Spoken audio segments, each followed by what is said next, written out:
नमस्कार, news night में आप सभी का स्वागत है। मैं हूं आपके साथ आरेंद्र। चुनाव आयोग ने आज बिहार विधानसभा चुनाव की तारीखों का ऐलान कर दिया है। दीपावली और छठ पूजा के बाद 2 चरणों में बिहार में चुनाव होगा। विधानसभा चुनाव को लेकर चुनाव आयोग ने क्या किया है ऐलान और राजनीतिक दलों ने क्यों किए हैं अपनी अपनी जीत के दावे और वायदे, इस मुद्दे पर करेंगे आज हम विस्तार से सियासी चर्चा। होगी बात पश्चिम बंगाल में बीजेपी के सांसद और विधायक पर हुए हमले की, जिसके बाद ममता बनर्जी की सरकार फिर से सवालों के घेरे में आ गई है। बताएंगे अक्टूबर महीने में भी भारी बारिश और बाढ़ से कौन कौन से राज्य अभी भी हो रहे हैं परेशान। दिखाएंगे खबर नौसेना को मिले INS एंड्रोथ की क्या है खूफिया। इसके अलावा भी होगी देश दुनिया की हर जरूरी और महत्वपूर्ण खबर। शुरुआत हेडलाइंस के साथ। बिहार में बजी चुनावी रणभेरी। चुनाव आयोग ने 2 चरणों में मतदान का किया ऐलान। 6 और 11 नवंबर को होगा मतदान। 14 नवंबर को आएंगे नतीजे। निष्पक्ष और पारदर्शी चुनाव के लिए कई अहम कदमों का ऐलान। पूरे देश में SIR की भी घोषणा।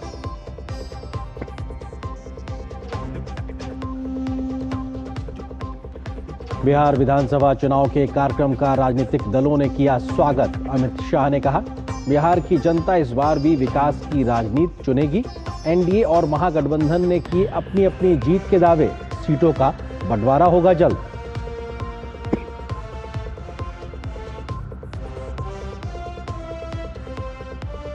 पश्चिम बंगाल के जलपाईगुड़ी में बाढ़ राहत कार्यों में मदद के लिए गए बीजेपी सांसद खगेन मुर्मू और विधायक शंकर घोष पर हमला। बीजेपी ने ममता को ठहराया जिम्मेदार। कहा, यह TMC का बंगाल है जहां क्रूरता का बोलबाला और दया को दंडित किया जाता है।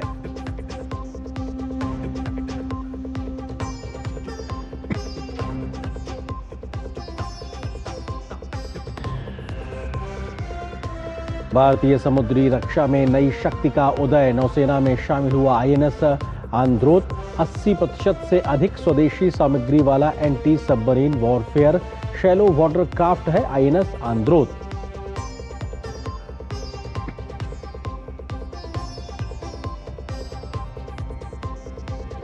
देश के कई इलाकों में बाढ़ का कहर। बिहार के कोसी नदी का जलस्तर बढ़ने से बड़ी संख्या में पलायन। दार्जिलिंग में भूस्खलन के बाद राहत और बचाव कार्य जारी। दिल्ली NCR में बारिश। जम्मू कश्मीर, हिमाचल और उत्तराखंड में बर्फबारी से बदला मौसम।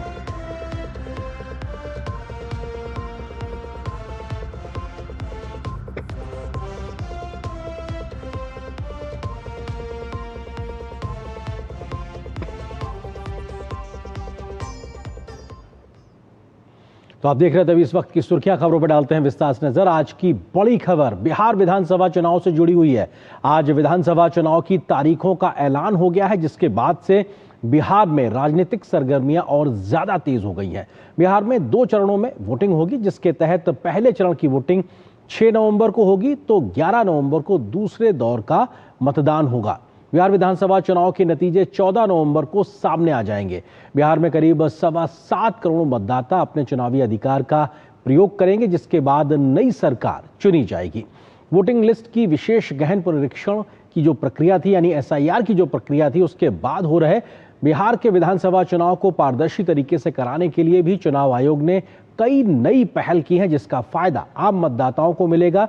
तकनीक के साथ में आम मतदाताओं को जोड़ा गया है ताकि सहूलियत हो वोटिंग करते समय, और पारदर्शी तरीके से पूरी प्रक्रिया को करने के लिए चुनाव आयोग ने अपनी पूरी कमर कस ली है। तो जिसका बड़े लंबे समय से इंतजार था, वो तारीखों का शंखनाद एक तरीके से चुनाव आयोग ने कर दिया है। और 6 और 11 नवंबर को 2 चरणों में बिहार में वोटिंग होगी। 14 नवंबर को नतीजे आने के साथ ही पता लग जाएगा अब की बार बिहार में किसकी सरकार। तो फिर मुख्य चुनाव आयुक्त ज्ञानेश कुमार ने बिहार विधानसभा चुनाव की तारीखों का ऐलान करते हुए क्या कुछ महत्वपूर्ण बातें कही, आइए आपको वो भी सुनाते हैं। बिहार के चुनाव 2 फेजेस में होंगे। डेट ऑफ पोल 6 नवंबर थर्सडे और दूसरा 11 नवंबर ट्यूसडे। काउंटिंग 14 नवंबर को होगी और पूरी चुनावी प्रक्रिया 16 नवंबर तक समाप्त कर ली जाएगी। 24 जून 2025 से शुरू हुए विशेष गहन परीक्षण के दौर में मतदाता सूची का शुद्धिकरण किया गया। 30 सितंबर को फाइनल मतदाता सूची प्रकाशित कर दी गई। किसी का नाम अगर छूट गया हो तो नॉमिनेशन के 10 दिन पहले तक जुड़वा सकता है। तो चुनाव आयोग ने आज जब प्रेस कॉन्फ्रेंस करके तारीखों का ऐलान किया तो बहुत सी चीजों का जिक्र किया कि कैसे पूरी व्यवस्था को और सरल, सुगम, पारदर्शी बनाया गया है और कितने लोगों के माध्यम से इस पूरी प्रक्रिया को कंप्लीट कराने की पूरी व्यवस्था की जा रही है। इन तमाम आंकड़ों पर भी डालेंगे विस्तार से नजर। उससे पहले एक छोटे से ब्रेक के लिए रुकते हैं।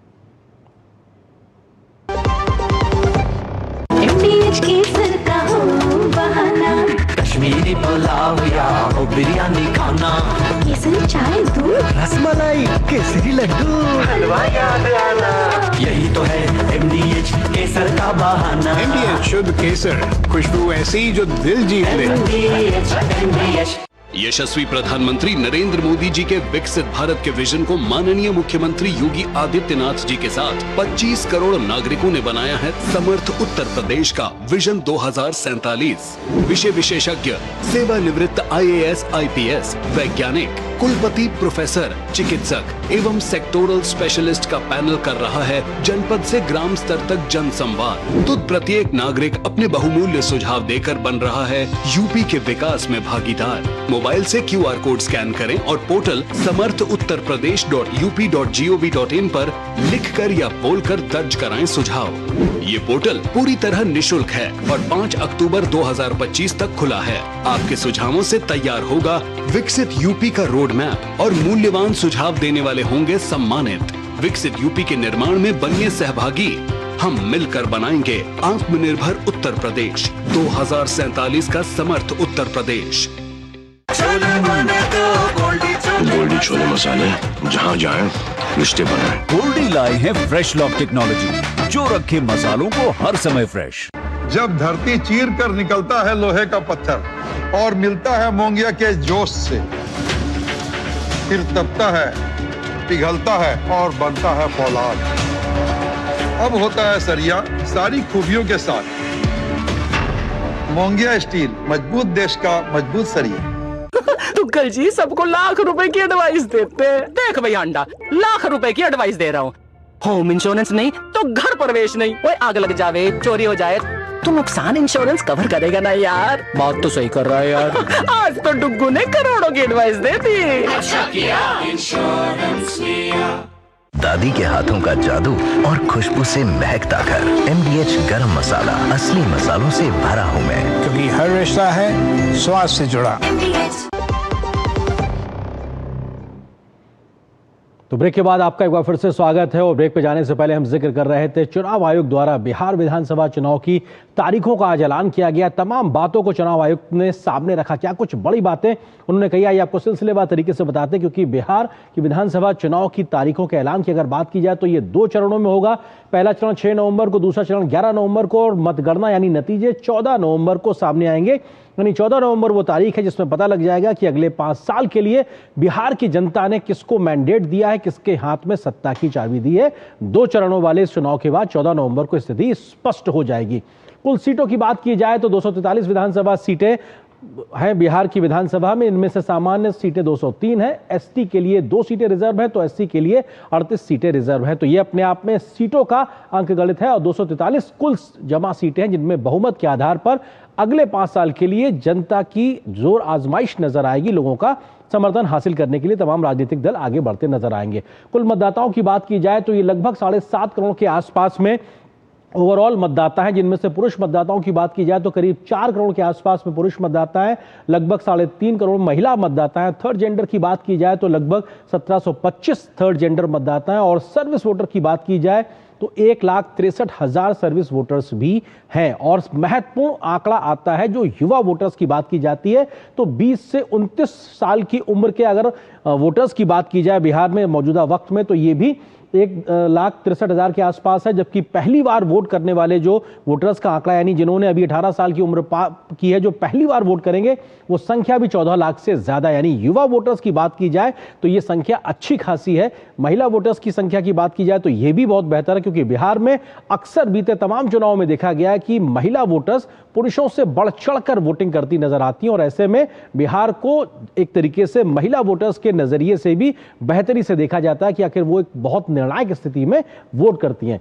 कुल मतदाताओं का हमने जिक्र कर लिया। अगर बात की जाए पोलिंग स्टेशन की तो लगभग 90,712 कुल पोलिंग स्टेशन है और प्रति स्टेशन औसत वोटर जो है अगर आता है आंकड़ा तो वो 818 का है। और शहरों में बूथों की संख्या की बात की जाए तो ये लगभग 14,000 के आसपास, यानी कि बिहार के जो शहरी क्षेत्र में पोलिंग बूथ बनाए जाएंगे वो संख्या लगभग 14,000 के आसपास है, जबकि ग्रामीण बूथों की संख्या की बात की जाए तो ये लगभग 77,000 के आसपास होगी और कुल जो पोलिंग बूथ है वो 90,712 होंगे। यानी अपने आप में हर एक इलाके तक पोलिंग बूथ को बनाने का आंकड़ा भी बढ़ाया गया है ताकि मतदाताओं को सहूलियत हो सके और उनको पास ही जाकर वोटिंग करने का अवसर मिल सके। इसी तरीके से अगर अगले आंकड़े की अगर हम बात करें तो चुनाव आयोग की नई पहलों का जिक्र कर सकते हैं। कुल 17 नई पहल इस बार के विधानसभा चुनाव में चुनाव आयोग ने की। उनमें से कुछ प्रमुख का जिक्र करते हैं। जो बूथ लेवल एजेंट्स होते हैं, जो राजनीतिक दलों के एजेंट्स होते हैं, इसके अलावा बूथ लेवल ऑफिसर जो सरकारी कर्मचारी होते हैं, बीएलए और बीएलओ, ये दोनों की ट्रेनिंग एक तरीके से पूरी प्रक्रिया की गई है। एसआईआर की प्रक्रिया को पूरा किया गया है। इस पे फोकस रहा है चुनाव से पहले तमाम चुनाव आयोग की तमाम पहल को लेकर। एपिक जो कार्ड होता है, वोटर आई कार्ड होता है, उसकी 15 दिन में डिलीवरी कराने को लेकर भी चुनाव आयोग ने फैसला किया है। जिन भी मतदाताओं को ये डिलीवर किया जाएगा, उन तक पहुंचाया जाएगा, वो 15 दिन में सुनिश्चित किया जाएगा। पोलिंग बूथ पर फोन जमा करने की सुविधा भी दी जाएगी। तमाम मतदाता फोन लेकर जाते हैं, लेकिन बूथ वोटिंग के वोट करते समय अपना फोन रखने की अनुमति नहीं होती, लेकिन वो जमा कहां करें, ये एक व्यवहारिक समस्या थी जिसका समाधान इस बार चुनाव आयोग ने निकाला है। साफ स्पष्ट वोटर स्लिप होगी जिसमें नाम, चेहरा और तमाम प्रकार की स्पष्टता साफ तौर से दिखाई पड़ेगी। बूथ संख्या कहां पे है, किस जगह पे आपका पोलिंग स्टेशन है, उन तमाम चीजों को साफ सुथरे स्पष्ट तरीके से वोटर स्लिप के माध्यम से आम लोगों तक पहुंचाया जाएगा। 100% वेब कास्टिंग, यानी जितने भी पोलिंग स्टेशन है वहां पर वेब कास्टिंग की व्यवस्था रहेगी। ये और बड़ी पारदर्शी व्यवस्था को सुनिश्चित करने का चुनाव आयोग का एक बहुत बड़ा कदम है। पहले के समय में 50-60% के आसपास वेब कास्टिंग होती थी, लेकिन 100% अभी बिहार के विधानसभा चुनाव में इसको करने का फैसला लिया गया है। ईवीएम पर प्रत्याशी की रंगीन फोटो नजर आएगी। जब कोई वोट देने जाएगा तो ईवीएम पर प्रत्याशी की रंगीन फोटो नजर आएगी जो ज्यादा स्पष्ट और एक प्रकार से साफ सुथरी होगी। पहले ब्लैक एंड व्हाइट फोटो हुआ करती थी, उसको अब रंगीन किया जा रहा है ताकि और स्पष्टता से लोग अपने प्रत्याशी को पहचान सके, उसके बारे में सुनिश्चित हो सके। वीवीपैट की पूरी गिनती होगी अगर फॉर्म 17C का मिलान ना हो पा रहा हो, जो कि वो वीवीपैट होता है, तो ऐसे में वीवीपैट के अंदर जितनी भी पर्चियां होती हैं उसकी सभी की गिनती होगी। यानी जरा सी भी कहीं 19-20 अगर गुंजाइश नजर आती है तो पारदर्शी व्यवस्था को सुनिश्चित करने के लिए चुनाव आयोग की नई 17 पहल में से एक है। वीवीपैट की पूरी गिनती कराई जाएगी और वो सुनिश्चित किया जाएगा कि आखिर किसी प्रकार के मन में कोई शंका ना रहने पाए। तो ये तमाम वो 17 पहलों में से उनका जिक्र कर रहे हैं। बिहार के चुनावी मुद्दों का भी जिक्र कर लेते हैं जिसके आधार पर तमाम राजनीतिक दल जनता से समर्थन हासिल करने के लिए जोर आजमाइश कर रहे हैं। बिहार का विकास को लेकर अपने अपने दावे वायदे हैं दोनों पक्षों के, एनडीए के, महागठबंधन के, और आंकड़ों के साथ उसको सामने रखा जा रहा है। एसआईआर को लेकर जो पूरी लंबी प्रक्रिया चली, इसमें पक्ष विपक्ष एक तरीके से सामने खड़े मोर्चेबंदी करते नजर आए। कई प्रकार के कैंपेन चलाने की बात हुई, पूरा मामला सुप्रीम कोर्ट तक भी पहुंचा, लेकिन उसके बाद भी इस प्रक्रिया को चुनाव आयोग ने पूरी तरीके से पारदर्शी तरीके से संपन्न कराया। कानून व्यवस्था बनाम जंगल राज को लेकर भी लगातार चुनावी घमासान मचा हुआ है, जिसको लेकर भी दोनों ही पक्ष अपनी अपनी बातों का दावा करते हैं। घुसपैठियों को लेकर बिहार खासतौर से जो सीमांचल इलाका है वहां पर जो जनसांख्यिकी का बदलने की बात है वो अपने आप में एक बड़ा मुद्दा बना हुआ है। इसी प्रकार से रोजगार सृजन बनाम बेरोजगारी को लेकर भी अपने अपने दावे हैं। जहां एनडीए सरकार लगातार कह रही उसने बहुत बेहतर काम करके दिखाया है, तो विपक्ष एक प्रकार से सवाल भी खड़े कर रहा है।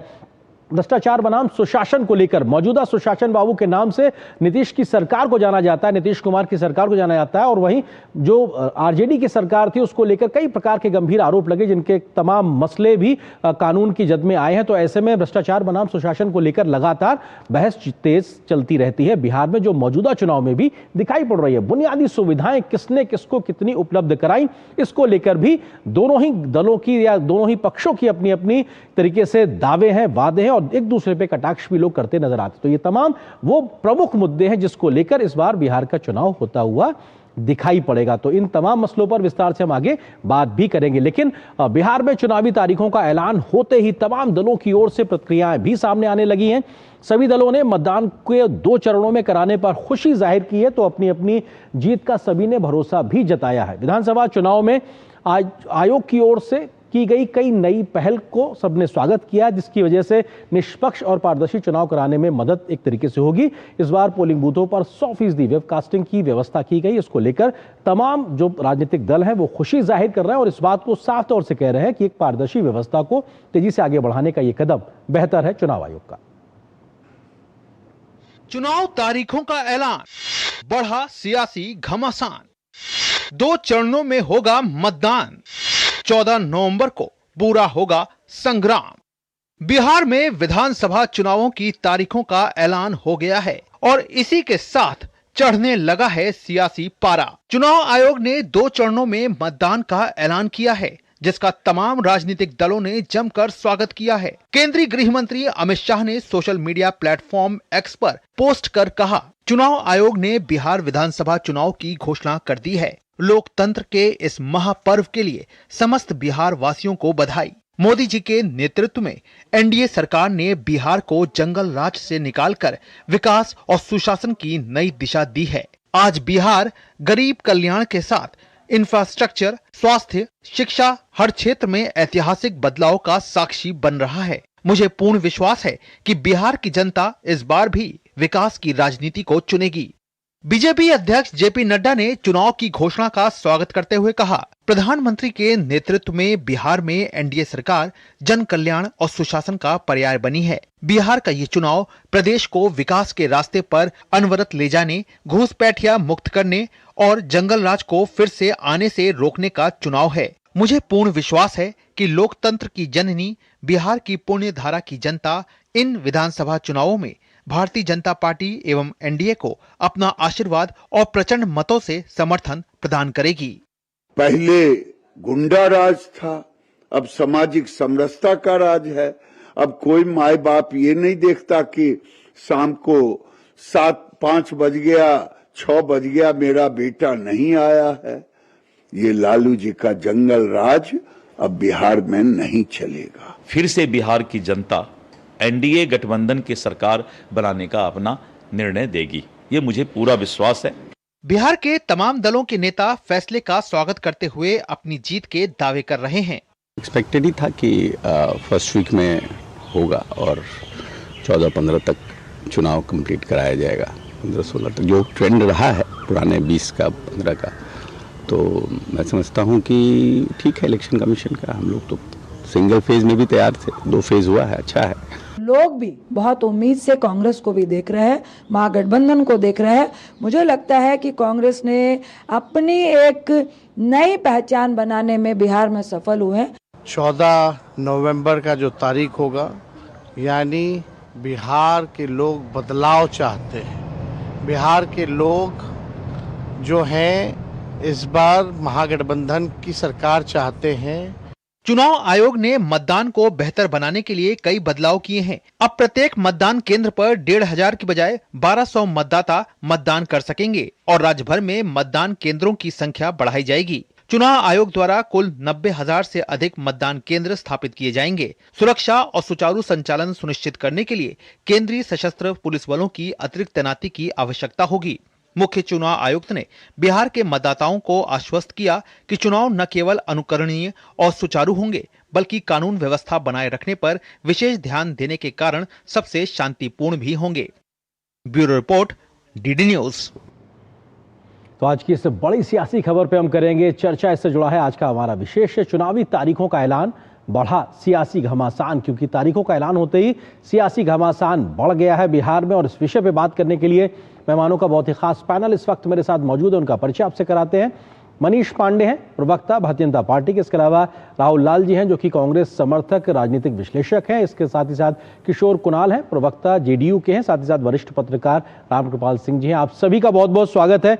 मनीष जी, शुरुआत आपसे ही, क्योंकि आज तारीखों के ऐलान के बाद खासतौर से कांग्रेस और आरजेडी आप पे हमला बोल रहे हैं कि साहब ऐलान होने से पहले पहले तक आप रेवड़ियां बांटते रहे हैं चुनावी वोट खरीदने को लेकर, वो आप पे आरोप लगा रहा है। मनीष जी, करिए, उनको तो यह कहना चाहिए कि वो इसका समर्थन करते हैं कि नहीं करते हैं। रेवड़िया जिसको कह रहे हैं वो, देखिए, यह बदला हुआ बिहार है, बदलता हुआ भारत। एक समय था जब चुनाव आता था तो सिर्फ शिलान्यास होते थे, केवल शिलान्यास होते थे। आज जो है यह जब बदला हुआ भारत है और बदला हुआ बिहार है, तो आप देखेंगे कि 5 वर्ष पूर्व जो हमने संकल्प लिए थे उन संकल्पों को पूरा भी कर रहे हैं और आगामी आने वाले समय के लिए जो संकल्प लेने हैं उसको भी ले रहे हैं। दोनों काम हो रहा है, लेकिन दिक्कत यह है कि इनके जो चश्मा का पावर है वह पावर ही गड़बड़ा गया। इसीलिए ना तो इनको जनता की जरूरतें दिखती है, ना इनको जनता का समर्थन दिखता है, और ना ही बिहार में हो रहे विकास के जो कार्य है वह दिखते हैं। मैं पूछना चाहता हूं कि यह जो मेट्रो का शुभारंभ हुआ या जितने भी तरह की योजनाएं आई हैं या जो भी चीजें जो छात्रवृत्ति से लेकर और मानदेय बढ़ोतरी का जो काम हो रहा है, हम 10 साल पूर्व क्यों नहीं कर पाए? हम 5 साल पूर्व क्यों नहीं कर पाए? भाई हमारी सरकार जो डबल इंजन की सरकार है वो 2014 से काम करना शुरू हुई है। ठीक है कि नीतीश जी कहते थे पैसा कहां से लाओगे, लेकिन जहां हम बजट 22,000 करोड़ का बनता था बिहार का, आज 3,18,000 करोड़ का बजट बन रहा है। आज हर घर बिजली पहुंच गई है, आज पुल पुलिया बन गए हैं, गंगा पर इतने पुल बन गए हैं, एम्स बन गए हैं, रात दिन बिजलियां रहती है, लोगों के घरों का रहन सहन बदल गया है। आज बिहार विकास के पथ पर है। तो जब आमदनी बढ़ी है राज्य सरकार की, तो राज्य सरकार आज सक्षम है और बिहार की जनता दोबारा आशीर्वाद देगी तो हम इससे ठीक है राहुल जी विकास की बयार पे बिहार जो है वो आगे कदम ताल कर रहा है और आप राजनीतिक चश्मे से, मतलब कांग्रेस पार्टी, आरजेडी, विपक्ष राजनीतिक चश्मे से देख रहा है, इसलिए उसे बिहार का विकास दिखाई नहीं पड़ रहा। राहुल लाल जी देखिए आर्येंद्र जी, बिहार का विकास देखने के लिए किसी चश्मे की जरूरत नहीं। बिहार सरकार के खुद के आंकड़े बताते हैं कि करीबन जो है कि 96 लाख जो परिवार हैं बिहार के, उसकी आय 6,000 प्रति माह से कम। तो ये स्थिति खुद बिहार सरकार के आंकड़े बता रहे हैं। तो और आज सोच के देखिए, मैं तो कह रहा हूं कि जो हमारा चुनाव आयोग है, चुनाव आयोग का एक फैसला का बड़ा स्वागत, एक फैसले का मैं स्वागत करूंगा कि उन्होंने जो तिथियां रखी हैं वो तिथियां छठ पर्व के बाद की तिथि रखी है, और उसके कारण से जो बिहार के भारी संख्या में पलायन के कारण पूरे देश भर में जो बिहारी भाई बंधु रहते हैं वो सब उस समय मौजूद रहेंगे। इसलिए 6 नवंबर और 11 नवंबर को वो लोग जो बाहर रह रहे हैं बिहार के लोग, वो जाके वोट कर सकेंगे। ये एक स्वागत योग्य कदम है। लेकिन चुनाव आयोग से एक सवाल भी होगा कि चुनाव आयोग ने कल भी प्रेस कॉन्फ्रेंस किया था, आज भी प्रेस कॉन्फ्रेंस उन्होंने करके आज चुनाव की तिथियों की घोषणा की जी। किसका दबाव था उनके ऊपर कि भाई पहले दिन भर जो कार्यक्रम चलता रहा महिलाओं के खाते में 10-10 हजार पहुंचाने का, 21 लाख महिलाओं के खाते में 10-10 हजार पहुंचाए गए, मेट्रो ट्रेन का उद्घाटन कर लिया गया। तो ऐसा लगता है आर्यन जी की चुनाव आयोग पूछ रहा हो कि कुछ और तो बीजेपी को नहीं करना, कुछ और तो जनता दल यूनाइटेड को नहीं करना, किसी और के खाते में तो पैसे नहीं भेजने हैं, आपको भेजने तो बताइए, फिर तिथि की घोषणा कल कर देंगे। तो ये जगह जो है चुनाव आयोग कहीं कहीं घिरी हुई दिख रही है, यहाँ पर सरकार भी घिरी हुई दिख रही है। जो टाइमिंग है इन चीजों का, अभी भी चुनाव आयोग पे आप सवाल खड़े कर रहे हैं, मतलब जब वो चुनाव करा रहे हैं तारीखों को लेकर आप खुशी जाहिर कर रहे हैं, लेकिन अभी भी आप उनके मंशा पे सवाल खड़े कर रहे हैं। किशोर कुणाल जी, क्योंकि आप जेडीयू से हैं और अब नीतीश जी एक तरीके से जेडीयू के नेता के तौर पर राज्य की कमान संभाल रहे हैं, विपक्ष अभी भी कह रहा है कि साहब एक तरीके से मिली भगत है, चुनाव आयोग को लेकर आप पे सवाल खड़े कर रहे हैं और आपके विकास को वो कह रहे हैं कि साहब ये आधा अधूरा विकास है, अभी वो विकास हुआ ही नहीं जो अभी अपेक्षित था।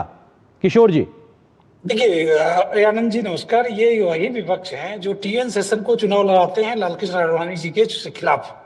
तो कांग्रेस के लोग और कांग्रेस के समर्थक इतने अपने आप में घुले हुए हैं कि नहीं ये समझ में नहीं आता है कि ये क्या बोलने जा रहे हैं, क्या करने जा रहे हैं। अगर यही घोषणा कल होता तो कल भी इनकी यही शिकायत होती जो शिकायत ये आज कर रहे हैं, परसों होता तो भी यही शिकायत ये करते जो आज कर रहे हैं। तो बिल्कुल ये नकारात्मकता के शिकार हैं। इन्हें सिर्फ और सिर्फ नकारात्मकता के साथ कमी निकालनी है और ये चुनाव आयोग को घेरे में लेना तो इनका पुराना फैशन है।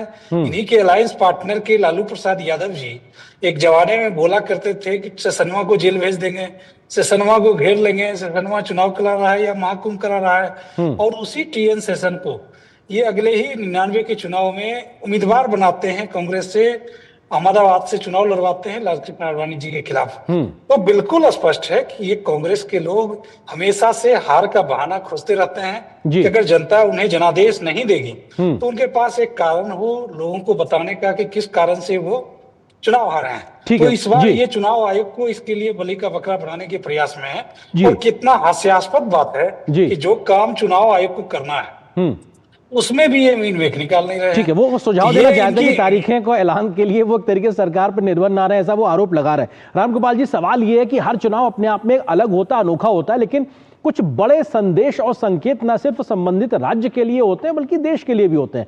मौजूदा आने वाला विधानसभा बिहार का चुनाव क्या बड़ी चीजें तय करने वाला है बिहार की सियासत के लिहाज से और देश के संदेश के लिहाज से? रामगोपाल जी।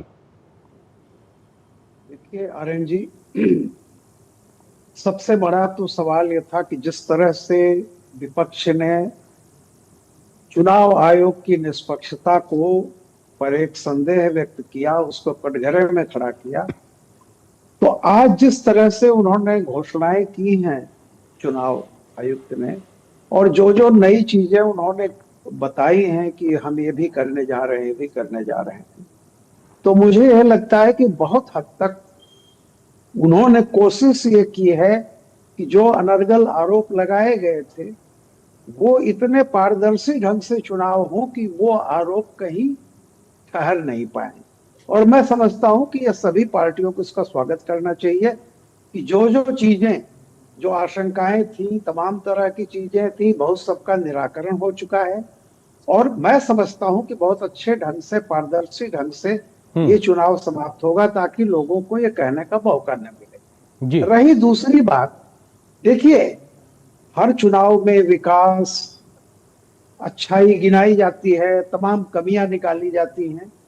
मैं मानता हूं कि ये धरती है, ये कोई स्वर्ग नहीं है।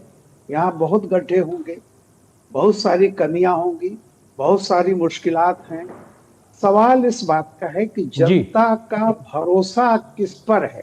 जनता, ये डिस्पाइट कि बहुत सारे गड्ढे भरे जा चुके हैं, बहुत सारे बाकी हैं, अब सवाल ये है कि जनता किस पे ज्यादा भरोसा करती है कि कौन सा डॉक्टर है जो हमारी बेहतर डायग्नोसिस करके जो रही सही हमारी मर्ज है उसको दूर कर सकता। जी, ये बिहार का मुख्य रूप से है। सब लोग अपनी अपनी दुकानें खोल के, किसी का दही खट्टा नहीं है, सब अपना बेचने की कोशिश कर रहे हैं, लेकिन ये तो जनता है जिसने अतीत को जिया है, जिसने उसको महसूस किया है जी, तो उसे पता होगा कि जो मुश्किलें बची हुई हैं उन मुश्किलों का समाधान किसके पास बेहतर ढंग का, बिल्कुल किसके पास बेहतर है, और अनुभव के आधार पर। जी जी, एक और आखिरी बात कहूंगा। आज मैं एक जो जगह और बैठा हुआ था तो मैंने देखा जी कि ये फ्री बीन्स का, रेवड़ी का, एक कांग्रेस प्रवक्ता भी थे जो रेवड़ी की बात कर रहे थे जी। तो मैं केवल इतना पूछा कि ये खटाखट ये वाक्य कांग्रेस से ही तो आया था या किसी और से यह शब्द आया था? तो ये खटाखट क्या था? ये रेवड़ी नहीं थी तो क्या था? बिल्कुल, खटाखट जो पूरा मॉडल था वो अपने आप में लगातार चर्चा में रहा था लोकसभा चुनाव और विधानसभा के चुनाव के दरमियान भी। जी, दूसरा कोई कहे जी, मैं आ रहा हूँ राहुल जी, मैं आ रहा हूँ आपके पास में। मनीष जी, सवाल ये है कि चुनाव की इन सरगर्मियों के बीच में चर्चा इस बात को लेकर भी हो रही कि एनडीए में सीट बंटवारे को लेकर भी सहयोगी दलों की अपनी अपनी जोर आजमाइश चल रही है। कैसे उस समस्या का समाधान और बहुत एक बेहतर संदेश रहे कि साहब आपस में सब कुछ ठीक है, वो कैसे करेंगे? चुनौती तो होगी मनीष जी। अटल जी के समय से ही एनडीए की अपनी एक व्यवस्था रही है। एनडीए में कभी भी इन सब बातों के लिए जूतम पैजार की स्थिति नहीं आई। ठीक है, हर पार्टी चाहती है कि उसका ज्यादा से ज्यादा प्रतिनिधित्व हो विधानसभा में, उससे ज्यादा लोग लोकसभा में उससे ज्यादा जीत पाए, पर स्वाभाविक है। तो इसलिए इसमें कोई बुरी बात नहीं है। लेकिन मुझे लगता है बिहार में एनडीए के जितने भी नेता हैं, जो चीजें थोड़ी बहुत अगर है भी तो उसका वो लगभग कर लिया गया है। घोषणा होना बाकी है, वो बहुत बड़ी चीज नहीं है। इतना एक बात तो मैं जरूर कहूंगा कि देखिए एनडीए के घटक में जो 5 दल हैं, उन 5 दल ने एक संकल्प तो जरूर कर रखा है कि बिहार में जंगल राज की वापसी नहीं होने देंगे और बिहार जो विकास के पथ पर अग्रसर लगातार जो निरंतर चल रहा है उसमें कोई बाधा नहीं आने देंगे। इससे चाहे चिराग जी हो, उपेंद्र कुशवाहा जी हो, जीतन राम मांझी हो या नीतीश जी हो या बीजेपी हो, ये सब इसलिए संकल्पित है कि चाहे सीट एक कम हो। आपने देखा होगा 2020 के चुनाव में अंतिम समय में मुकेश सहनी जी आए थे, अंतिम समय में जब उनके पीठ में खंजर घोंप दिया था तेजस्वी यादव ने जी, और उनको भी एडजस्ट करने में दिक्कत नहीं हुई थी, कोई दिक्कत नहीं हुई। जबकि वहीं आप इंडी गठबंधन में देखेंगे तो कैसे चल रहा है, किस प्रकार से चीजें आ रही है, वो अभी तक संज्ञान में है लोगों का। इसलिए मैंने कहा कि इसमें कहीं कुछ नहीं है। देखिए हमारे लिए विकास बिहार का वो ज्यादा प्राथमिकता है। सीटें कौन कम लड़ेगा, कौन बेसी लड़ेगा, कौन कहां से लड़ेगा, कौन नहीं लड़ेगा, ये एडजस्टेबल है, ये कोई बहुत बड़ा मुद्दा नहीं है। लेकिन इंडी गठबंधन में ठीक उसके विपरीत है, वहां पर पहले प्रायोरिटी है कि हमको 70 सीटें चाहिए। जी ठीक है राहुल जी, सवाल ये भी है कि आपके महागठबंधन में भी एक तरीके से खटपट मची हुई नजर आ रही है सीटों की संख्या को लेकर, और सबसे बड़ा सवाल तो ये कि तेजस्वी लगातार खुद को सीएम का चेहरा घोषित कर रहे हैं, लेकिन कांग्रेस तो साहब कुछ कह ही नहीं रही है, उसकी खामोशी बता रही है कि साहब सब कुछ ठीक नहीं चल रहा है। राहुल जी नहीं आर्येंद्र जी, वहां पे बिल्कुल कोई समस्या वाली स्थिति नहीं है। आपके सवाल को उत्तर दूंगा, लेकिन जो भारतीय जनता पार्टी और जदयू के लोग बड़ी गिनती करा रहे हैं कि वहां पे पांचों घटक दल एक साथ हैं, मैं उन्हें याद दिला दूं 2020 का जरा समीकरण उन्हें कि उनमें यहाँ तो हनुमान भक्त भी थे चिराग पासवान जी। चिराग पासवान जी के कारण ही तमाम जगह पे उन्होंने वैसे जगह प्रत्याशी खड़े किए, भारतीय जनता पार्टी के समक्ष प्रत्याशी खड़े नहीं किए थे, जनता दल यूनाइटेड के सामने उन प्रत्याशी खड़े किए थे, और जनता दल यूनाइटेड की सीटों की संख्या कितनी घट गई थी वो भी हम लोगों ने देखा था। तो सर आप ही को फायदा हुआ होगा उसका, विपक्ष को जब इधर के बटे के आपस में, तो आपको फायदा हुआ होगा उसका। अब आर्येंद्र जी बिल्कुल लाभ हुआ था, और एक चीज आप ये भी देखिए 2020 में ये लोग भले जंगल राज कहते रहे, नहीं, लेकिन अब जब एक हो गए हैं तो उसका नुकसान भी हो सकता है ना, बात तो वही फॉर्मूला लागू होगा। आर्येंद्र जी बिल्कुल नहीं होगा। मैं खाली हमें दो लाइन हमें बोलने की अनुमति दीजिए आप। प्रथम जल्दी से कि 2020 में लालू यादव जी जेल में थे, तेजस्वी ने अकेले ढंग से चुनाव लड़ा और सिंगल लार्जेस्ट पार्टी जो कि वो बिहार के बंद को उभर के आ गए थे 2020 में।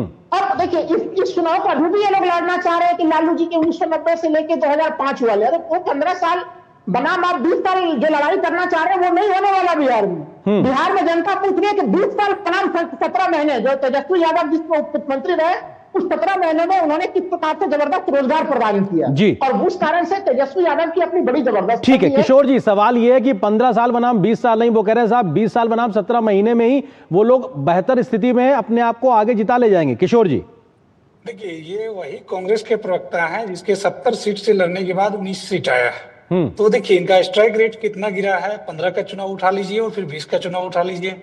अभी ये हिम्मत नहीं कर पाएंगे ये कहने का तेजस्वी यादव जी इनके मुख्यमंत्री कैंडिडेट हैं, तो इनका क्या सामंजस्य है और जनता के बीच इनकी क्या विश्वसनीयता है ये जग जाहिर है। इसे बताने की बार बार बताने की जरूरत नहीं है। बाकी जनता दल यूनाइटेड और एनडीए ये चुनाव सिर्फ 2025 का चुनाव नहीं लड़ रही है, हम लोग अगले 20 साल के बिहार का चुनाव लड़ रहे हैं। हम लोग बिहार के लोगों को यह बता रहे हैं कि हमने जो 1,21,00,000 महिलाओं को सीट फंड के तौर पे 10,000 रुपया दिया है जी, उस पैसे का इस्तेमाल अपने जीवन को बेहतर बनाने के लिए कर सकेगी, नए रोजगार को खड़ा करने में कर सकेगी। जो हमने डेडलाइन रखा है कि हर बिहारी 3.5 घंटे में बिहार के किसी कोने से पटना पहुंच सके, उस सपने को पूरा करने के लिए चुनाव लड़ रहे हैं। चुनाव लड़ रहे हैं कि 1 करोड़ लोगों को रोजगार और स्वरोजगार उपलब्ध करा सकें, उसके लिए चुनाव लड़ रहे हैं। और ये चुनाव कोई नंबर के लिए चुनाव नहीं है, बेहतर बिहार के लिए चुनाव लड़ रहे हैं। ठीक है, बेहतर बिहार के लिए चुनाव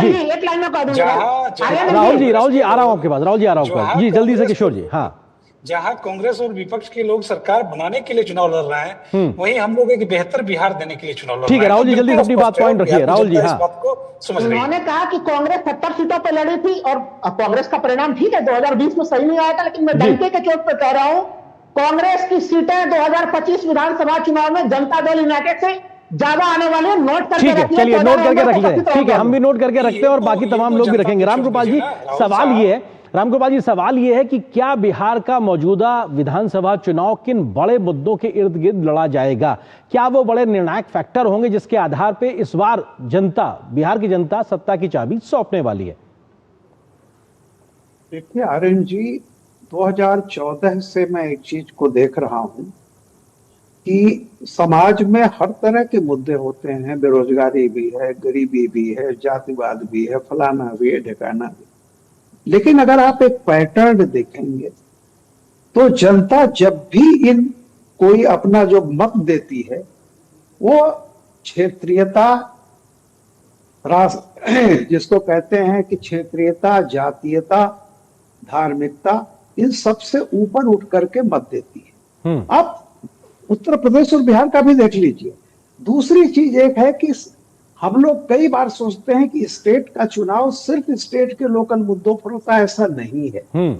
बहुत सारे आज की तारीख में आप देखेंगे, एक मान लीजिए सामान्य गरीब का घर है, वो महिला जब सुबह उठती है तो पहले वो जाती है जिसको मैं कहता हूँ इज्जत घर से लेके रसोई घर जी। इज्जत घर पे जाती है तो कौन याद आता है? उसमें स्टेट के से पहले केंद्र याद आता है। फिर उसके बाद जब वो सिलेंडर के पास जाती है, रसोई घर में जाती है, तो उसको हर समय केंद्र दिखाई पड़ता है जी। तो आज एक आम नागरिक के जीवन में केंद्र नंबर 1 का रोल प्ले कर रही है, नंबर 2 का रोल स्टेट पावर प्ले कर रही है। उसके जीवन में जो बदलाव हो रहे हैं, चाहे सिलेंडर हो, चाहे फ्री का राशन हो, चाहे मकान हो, इज्जत घर से रसोई घर और उसमें रसोई घर में राशन, ये तीनों चीजों में केंद्र सामने खड़ा नजर आता है। तो जो केंद्र की भूमिका रही है वो भी राज्य सरकारों में, स्टेट में एक बहुत बड़ा रोल प्ले करती है। जी रामगोपाल जी, बहुत संक्षेप में, थोड़ा समय सीमित है। 20 साल की एंटी इनकम्बेंसी को लेकर बहुत चर्चा हो रही, उस पर आपका छोटा सा कमेंट। देखिए, एंटी इनकम्बेंसी एक किन्हीं कारणों से आई थी, जब वो कारण अब नहीं है तो एंटी इनकम्बेंसी की जगह आप लगातार देखिए प्रो इनकम्बेंसी। अब आप कल्पना कीजिए, गुजरात में कितने सालों से लगातार सरकारें जीत रही हैं। उत्तर प्रदेश में 2 बार रिपीट हुई। 20 साल से नीतीश कुमार जी करीब करीब वहां मुख्यमंत्री हैं। ठीक है, तो मतलब एक तरीके से नए व्याकरण भी गढ़े जा रहे हैं देश की जनता के द्वारा, राजनीतिक उस लिहाज से भी। बहुत बहुत शुक्रिया आप चारों मेहमानों का हमारे साथ जुड़ने के लिए। फिलहाल वक्त इतनी अनुमति दे रहा है, हमारे साथ इस मुद्दे पे विस्तार से बात करने के लिए शुक्रिया आपका। और यहाँ पर एक छोटे से ब्रेक के लिए रुकते हैं। ब्रेक उस पार जब वापस आएंगे तो खबर दिखाएंगे कि पश्चिम बंगाल में हमले के बाद कहां मचा है बवाल, क्योंकि बीजेपी के प्रतिनिधियों पर आज जलपाईगुड़ी में हमला हुआ है, जिसके बाद ममता सरकार सवालों के घेरे में। खबर दिखाएंगे पूरी विस्तार से ब्रेक के बाद।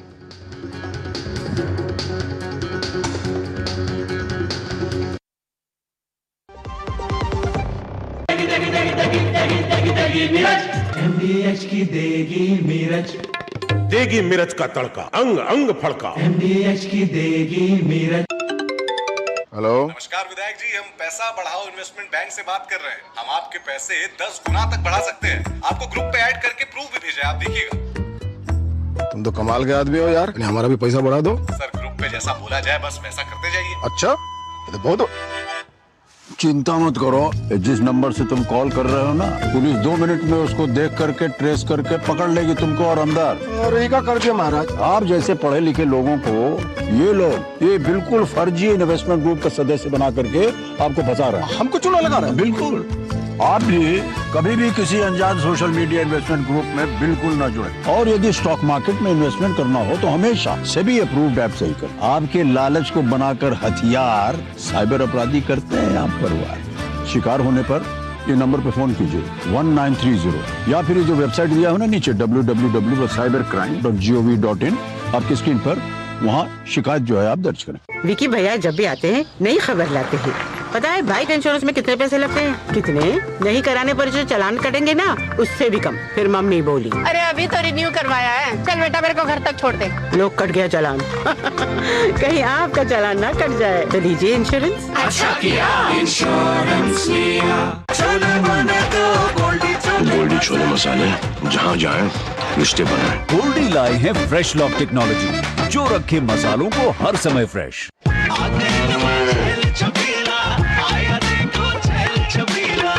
एक कपिला, अरे भाई सब एक ही जैसा होता है।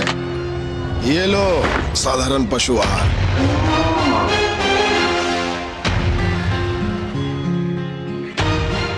इस देश की हर माँ, बच्चे, बूढ़े, जवान, खिलाड़ी, डॉक्टर, इंजीनियर, सबको गाय भैंस की दूध की शक्ति पर भरोसा है। पर जब इन पशुओं को कपिला पशु आहार मिलेगा, तभी तो दूध सिर्फ ज्यादा ही नहीं, शक्ति से भरपूर भी होगा।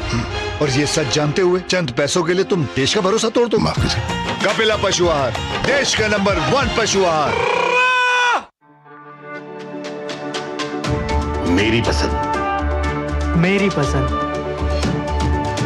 मेरी पसंद, मेरी पसंद, हमारी पसंद, हम सबकी पसंद। मजबूत देश का मजबूत सरिया हो गया स्टील। अब आया असली स्वाद, अब आया स्वाद। जब स्वाद के पड़े हो लाले तो MDH का चंकी चाट मसाला डालें। MDH का चंकी चाट मसाला। MDH पश्चिम बंगाल में कानून व्यवस्था की हालत कितनी खराब है, इसको लेकर आज जो तस्वीरें सामने आई है उसने ममता बनर्जी की सरकार पर गंभीर सवाल खड़े कर दिए हैं। जलपाईगुड़ी में बीजेपी के प्रतिनिधि मंडल पर हमला हुआ, जिसमें बीजेपी के सांसद और विधायक बुरी तरीके से घायल हो गए। इस घटना के बाद बीजेपी ने ममता सरकार पर राज्य का लॉ एंड ऑर्डर सुधार नहीं पाने का आरोप लगाया, तो असामाजिक तत्वों को राज्य सरकार के द्वारा मिल रहा संरक्षण की बात भी कही है।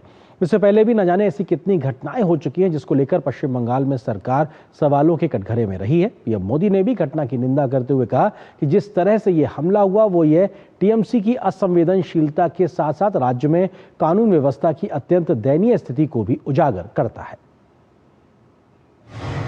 जलपाईगुड़ी में बीजेपी प्रतिनिधि मंडल पर हमला, सांसद खगेन मुर्मू गंभीर रूप से घायल।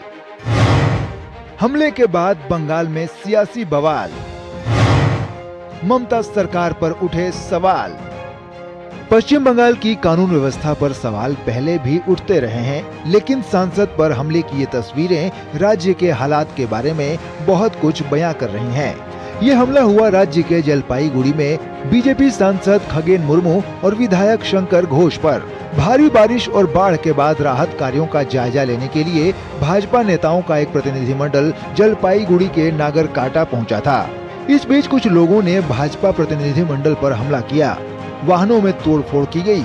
इसके बाद जो तस्वीरें सामने आई उसमें सांसद खगेन मुर्मू को खून से लथपथ देखा गया, जबकि उनकी गाड़ी के शीशे टूटे हुए थे। सुरक्षा कर्मी उन्हें गाड़ी में बिठाकर ले जाते हुए नजर आए। बीजेपी अध्यक्ष जेपी नड्डा ने घटना के फौरन बाद खगेन मुर्मू से फोन पर उनका हालचाल जाना। बीजेपी आईटी सेल के प्रमुख अमित मालवीय ने दावा किया कि इस घटना के पीछे सत्तारूढ़ तृणमूल कांग्रेस से जुड़े लोगों का हाथ है। मालवीय ने सोशल मीडिया प्लेटफॉर्म एक्स पर लिखा कि उत्तरी मालदा से 2 बार सांसद रहे सम्मानित आदिवासी नेता भाजपा सांसद खगेन मुर्मू पर टीएमसी के लोगों ने उस समय हमला किया जब वे जलपाईगुड़ी के दुआर्ज क्षेत्र के नागरकाटा में बारिश और बाढ़ के बाद राहत व बचाव कार्यों में मदद करने जा रहे थे। ममता बनर्जी अपने कोलकाता कार्निवल में नाच रही थी, जबकि टीएमसी और राज्य प्रशासन गायब था। यह टीएमसी का बंगाल है, जहाँ क्रूरता का बोलबाला है और दया को दंडित किया जाता है। हमारे सांसद, विधायक और राज्य के नेताओं के ऊपर हमला हुआ है, ये दर्शाता है कि पश्चिम बंगाल में डेमोक्रेसी नाम की कोई चीज नहीं रही। जिस तरीके से इस मुसलमानों को आगे करके टीएमसी ने हमला किया है हमारे सांसद और विधायक के ऊपर, सारी गाड़ियां तोड़ दिए, ये भयंकर स्थिति तैयार करके रखा है ममता बनर्जी ने पूरे बंगाल के अंदर। सीएम की जानकारी बिना इतना बड़ा हमला नहीं हो सकता। आज हम पश्चिम बंगाल की सरकार से पूछना चाहते हैं कि आपके शासनकाल में यदि सांसद और विधायक भी सुरक्षित नहीं है, उनके ऊपर इस प्रकार का कातिलाना हमला होता है और उसके ऊपर पश्चिम बंगाल की सरकार और इंडी गठबंधन के समस्त नेताओं की चुप्पी लोकतंत्र के लिए बहरा करने वाली चुप्पी। पश्चिम बंगाल विधानसभा में नेता प्रतिपक्ष और भाजपा विधायक शुवेंदु अधिकारी ने भी मुख्यमंत्री ममता बनर्जी पर हमला बोला है। उन्होंने लिखा कि ममता बनर्जी पूरी तरह डरी हुई हैं। उन्हें एहसास हुआ है कि पश्चिम बंगाल की जनता ने उनके सेलिब्रिटीज के साथ कार्निवल में नाचने के अमानवीय कृत्य को उस समय नफरत की नजर से देखा, जब उत्तर बंगाल बाढ़ और भूस्खलन से जूझ रहा था, जिसमें कई लोगों की जान चली गई और हजारों लोग बेघर हो गए। अब उन्होंने पैनिक बटन दबा दिया है और विशेष समुदाय से जुड़े अपने गुंडों को उकसाया है कि वे भाजपा सांसदों और विधायकों पर हमला करें, ताकि उन्हें राहत कार्य में शामिल होने से रोका जा सके। दरअसल उत्तर बंगाल के जिलों में भारी बारिश और बाढ़ ने भारी तबाही मचाई है। कई गांव जलमग्न हो गए, सड़कें क्षतिग्रस्त हो गयीं। इस आपदा के बीच बीजेपी ममता बनर्जी और टीएमसी सरकार पर लापरवाही का गंभीर आरोप लगा रही है। बीजेपी का आरोप है कि पिछले 15 वर्षों में राज्य की व्यवस्था चरमरा गई है, नया ढांचा तैयार नहीं हुआ, यहाँ तक कि एनडीआरएफ की टीमें भी गठित नहीं हो पाईं। हर साल बंगाल में बाढ़ और तूफान आते हैं, लेकिन सरकार की तैयारियां पूरी नहीं है। बाढ़ की लापरवाही के बाद अब कानून व्यवस्था के मोर्चे पर भी बीजेपी ममता सरकार पर हमलावर है। कोलकाता से प्रसेनजीत के साथ ब्यूरो रिपोर्ट, डीडी न्यूज। तो इस घटना के बाद प्रधानमंत्री ने भी एक तरीके से अफसोस जाहिर किया है कि किस प्रकार की स्थिति, भयावह स्थिति पश्चिम बंगाल में दिखाई पड़ रही है। पीएम मोदी ने बंगाल में बीजेपी नेताओं पर हमले के कड़े शब्दों में निंदा की है। इस प्रकार की घटना को लेकर पीएम ने कहा, जिस तरह से ये हमला हुआ है वो टीएमसी की असंवेदनशीलता को दिखाता है। ये प्रधानमंत्री ने अपना एक तरीके से प्रतिक्रिया दी है। उन्होंने कहा कि राज्य में कानून व्यवस्था की अत्यंत दयनीय स्थिति उजागर हुई है। जब सांसद और विधायकों के साथ इस प्रकार से हमला किया गया है, उनको गंभीर चोट आई है। पीएम मोदी ने बंगाल में बीजेपी नेताओं पर हमले की कड़े शब्दों में निंदा की है। प्रधानमंत्री की यह प्रतिक्रिया सामने आई है। उन्होंने कहा, हिंसा की बजाय लोगों की मदद पर ध्यान दे ममता सरकार, क्योंकि जिस प्रकार की स्थिति है उससे राज्य को सहूलियतें देने पे कोशिश होनी चाहिए, ना कि लोगों पे हमला कराने के लिए इस प्रकार की स्थिति उत्पन्न हो। बंगाल में बीजेपी नेताओं पर हमले के कड़े शब्दों में पीएम मोदी ने निंदा की। उन्होंने साफ तौर से कहा है कि जिस तरह से ये हमला हुआ वो टीएमसी की असंवेदनशीलता को दिखाता है कि किस प्रकार से सांसद और विधायक के ऊपर हमला किया गया है। राज्य में कानून व्यवस्था की अत्यंत दयनीय स्थिति एक बार फिर से उजागर हुई है। इस घटना के बाद में प्रधानमंत्री की प्रतिक्रिया सामने आई है। हिंसा की बजाय लोगों की मदद पर ध्यान दे ममता सरकार और हिंसा से बाज आए ममता सरकार। एक प्रकार से सीधे तौर पर प्रधानमंत्री ने भी राज्य की सरकार पर, ममता सरकार पर गंभीर सवाल खड़े किए हैं और कानून व्यवस्था को लेकर भी गंभीर आरोप लगाए। फिलहाल एक छोटे से ब्रेक के लिए रुकते हैं। ब्रेक के उस पार जब वापस आएंगे तो खबर दिखाएंगे कि सैलाब का सितम किन किन राज्यों में पड़ रहा है इस समय भारी। इस खबर पर विस्तार से नजर छोटे से ब्रेक के बाद।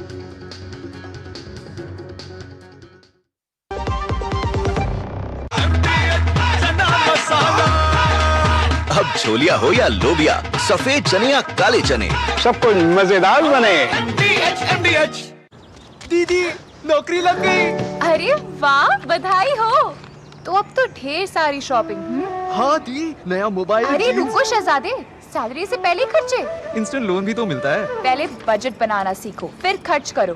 पर दी, देखो, कमाई का एक हिस्सा हमेशा बचाना चाहिए, लेकिन पार्टी देने से नहीं बचोगे तुम। हाँ दी, पार्टी मेरी, बजट तुम्हारा। अच्छा। आरबीआई कहता है, सही वित्तीय बर्ताव करे आपका बचाव। जब घोष बाबू को किस्मत ने जोर से टक्कर मारी, 1,60,000 का बिल आया, पर उनका चेहरा खिलखिलाया। हाँ, क्लेम भी अप्रूव हो गया ताड़ाताड़ी। कार इंश्योरेंस लेना महंगा नहीं होता है, नहीं लेना महंगा पड़ सकता है। वाह घोष बाबू, अच्छा किया इंश्योरेंस लिया। हिंग देना, वो वाली MDH की सुपर सुपर हींग। जिन्होंने यूज किया है वो जानते हैं असली हींग का स्वाद। MDH सुपर हींग, शुद्धता का असली तड़का। असली मसाले सच सच MDH। और ब्रेक के बाद आपका स्वागत है और खबरों में आगे बढ़े उससे पहले नजर डालते हैं कि बुलेटिन में अभी तक किन बड़ी खबरों पे हमने नजर डाली है।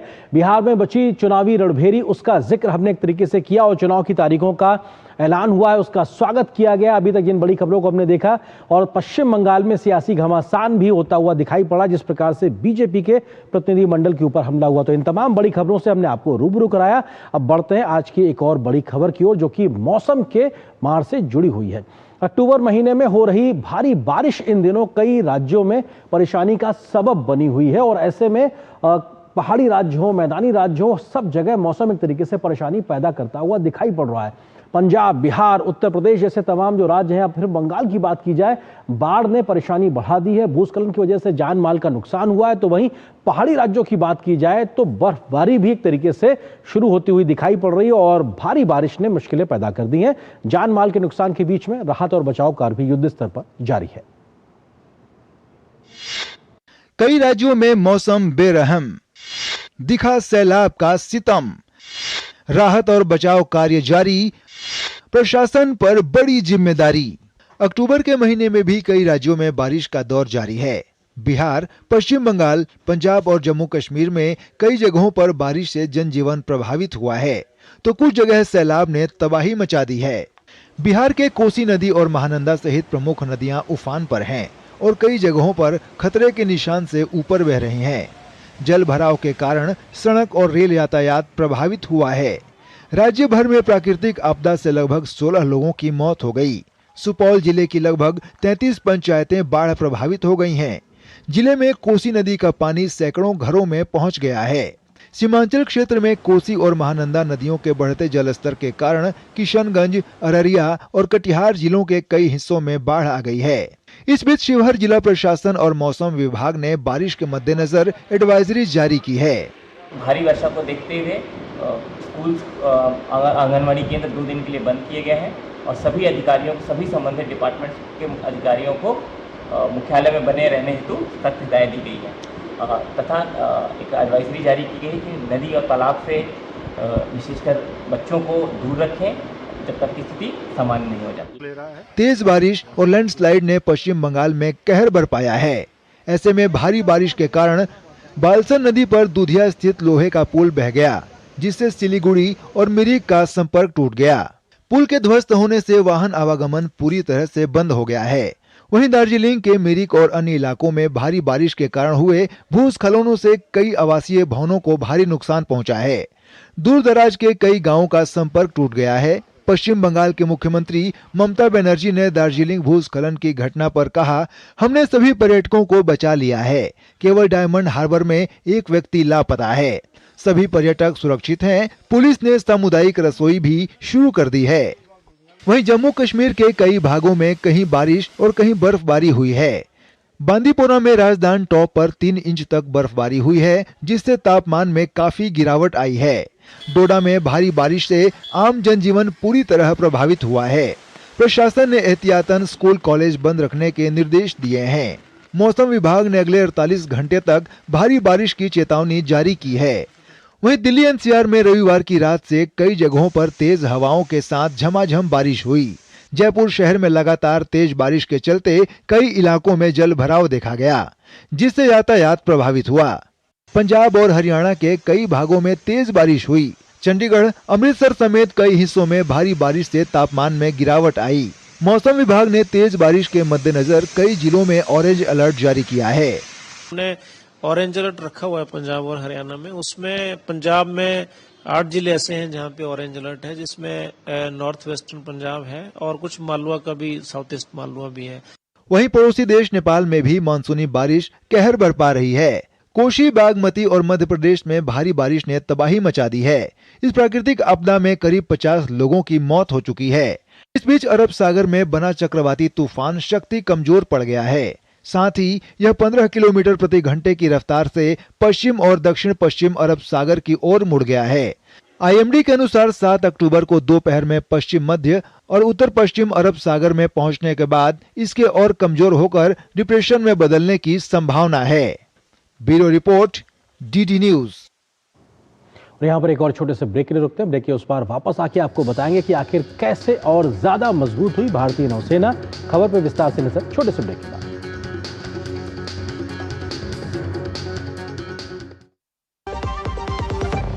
सस्ते वाले दाल मसाले स्वाद हुआ बेकार। एमडीएच की हल्दी मिर्ची धनिया करे कमाल। ये रंग दे, ये खुशबू दे, ये तीखा, ये कम पड़े। क्या निराला एमडीएच मसाला। तुक्कल जी सबको लाख रुपए की एडवाइस देते हैं। देख भैया अंडा, लाख रुपए की एडवाइस दे रहा हूँ। होम इंश्योरेंस नहीं तो घर प्रवेश नहीं। वो आग लग जावे, चोरी हो जाए तो नुकसान इंश्योरेंस कवर करेगा ना यार। बात तो सही कर रहा है यार। आज तो डुग्गू ने करोड़ों की एडवाइस दे दी। अच्छा किया इंश्योरेंस लिया। मेरी पसंद, मेरी पसंद,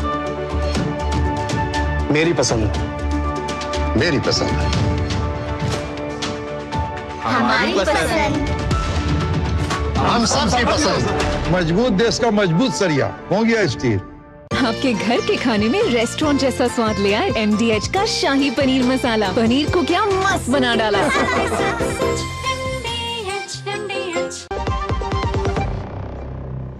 आज भारतीय नौसेना को और ज्यादा मजबूती मिली जब भारतीय नौसेना ने अपने बेड़े में आईएनएस आंद्रोथ को औपचारिक रूप से शामिल कर लिया। यह भारतीय नौसेना का दूसरा anti submarine warfare shallow watercraft है, जिसे विशाखापट्टनम में आज कमीशन किया गया। इस पोत में 80% से अधिक स्वदेशी सामग्री का प्रयोग किया गया है, जो रक्षा तैयारियों में बढ़ती भारतीय आत्मनिर्भरता को स्पष्ट तौर पर दर्शाता है।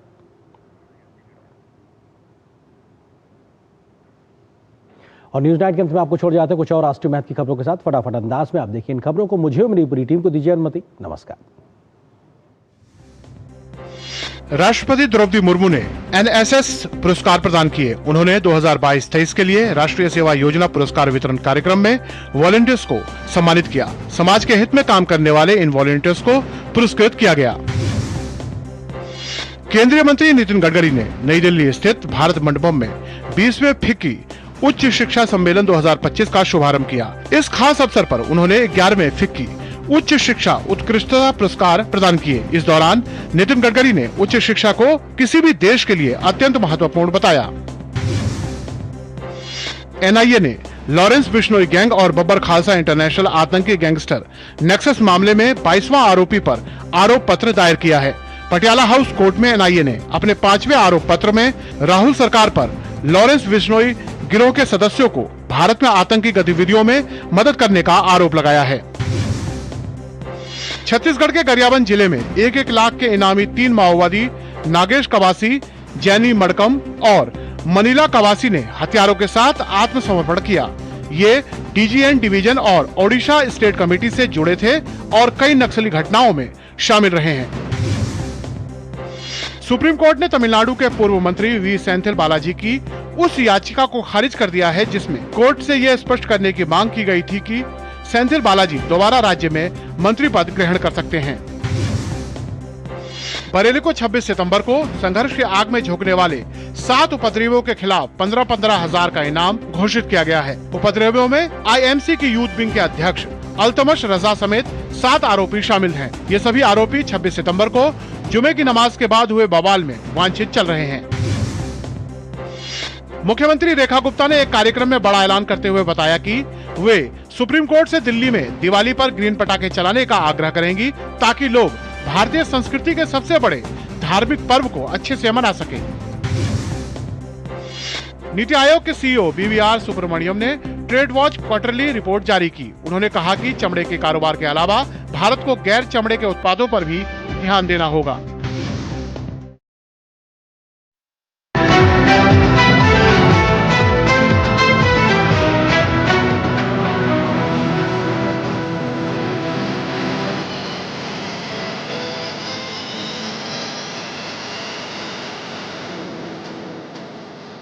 न्यूज नाइट के प्रायोजक